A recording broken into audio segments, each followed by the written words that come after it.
मित्रों, आपका हार्दिक स्वागत है। सबसे पहले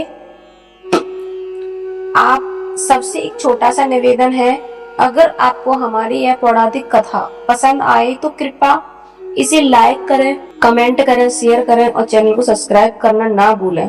आपकी एक छोटी सी क्लिक हमें भी प्रेरित करती है। मित्रों, अमावस भगवान श्री कृष्ण कहते हैं, संसार में जो भी कुछ होता है वह संयोग नहीं होता, हर घटना का एक कारण होता है और हर कर्म का फल अवश्य मिलता है। आज हम आपको सुनाने जा रहे हैं अमावस्या और पूर्णिमा, दो बहनों की कहानी, जो हमें सिखाती है भक्ति, सेवा और विनम्रता ही जीवन में सुख में बनाती है। किसी समृद्ध राज्य में राजा धर्मपाल और रानी लीलावती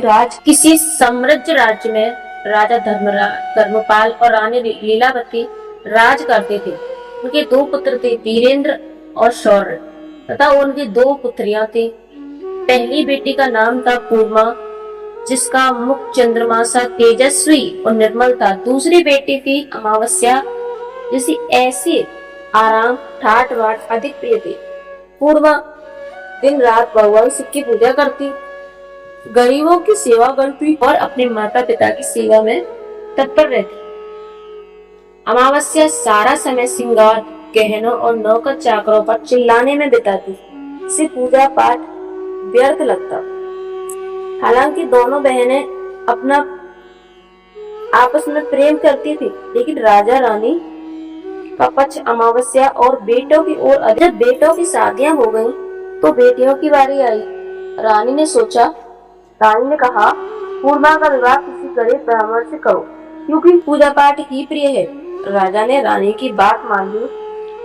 अमावस्या का विवाह एक धनवान राजकुमार से हुआ और पूर्णिमा का विवाह एक गरीब किसान के बेटे से हुआ। विदाई में अमावस्या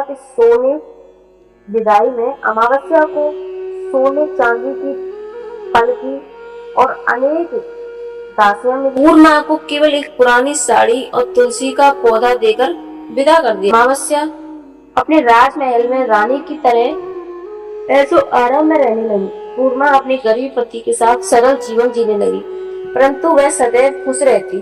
कुछ दिनों बाद अमावस्या ने अपने शिव चालीसा का आयोजन किया, अपने पूरे गांव को बुलाया, पर पूर्णिमा को जानबूझकर नहीं बुलाया। गांव की औरतों ने कहा, बहन पूजा है, चलो साथ चलते हैं।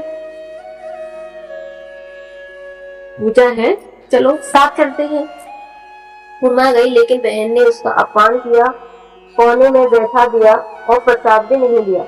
आंखों में आंसू लिए पूर्णिमा बोली, हे भगवान, मेरा अपराध क्या है? सेवा और पूजा करना क्या गलत है? कृपया मुझ पर भी दया करो। वह लौटते समय मायके जाने लगी। रास्ते में तुलसी माँ मिली। उन्होंने कहा, पौधे को जल दो और चबूतरा साफ करो। पूर्णिमा ने सेवा की। भगवान शिव बूढ़े बाबा के रूप में मिले। उन्होंने मंदिर की सफाई और पानी भरने को कहा।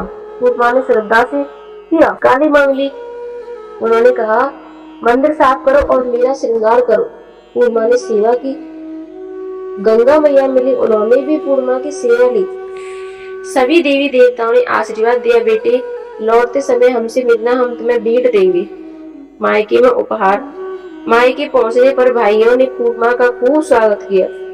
उन्होंने उसे लाल साड़ी पहनाई, 16 श्रृंगार कराया, एक थैला भरकर सामान दिया। लौटते समय गंगा माँ ने एक थैला दिया, काली माँ ने एक थैला दिया, भगवान शिव ने भी एक थैला दिया, तुलसी माँ ने भी एक थैला दिया। घर पहुंचकर जब पूर्णिमा ने थैले खोले, एक में सोना चांदी, दूसरे में अनाज, तीसरे में वस्त्र, चौथे में रत्न तल और पांचवे में अन्न समृद्धि भरी थी।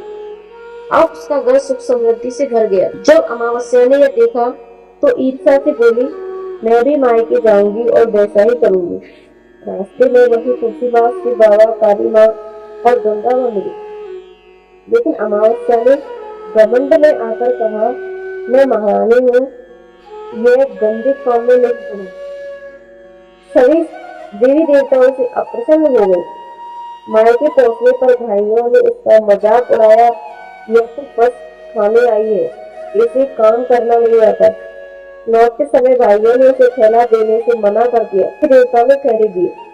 यह पहुंचकर जब अमावस्या ने खोला तो उसमें मिट्टी, पत्थर और विषैले सांप थे। रोते हुए अमावस्या बहन के पास आई और बोली, बहन, मैंने मेरा अपमान किया, मुझे क्षमा कर। अब मैं भी पूजा सेवा करूंगी।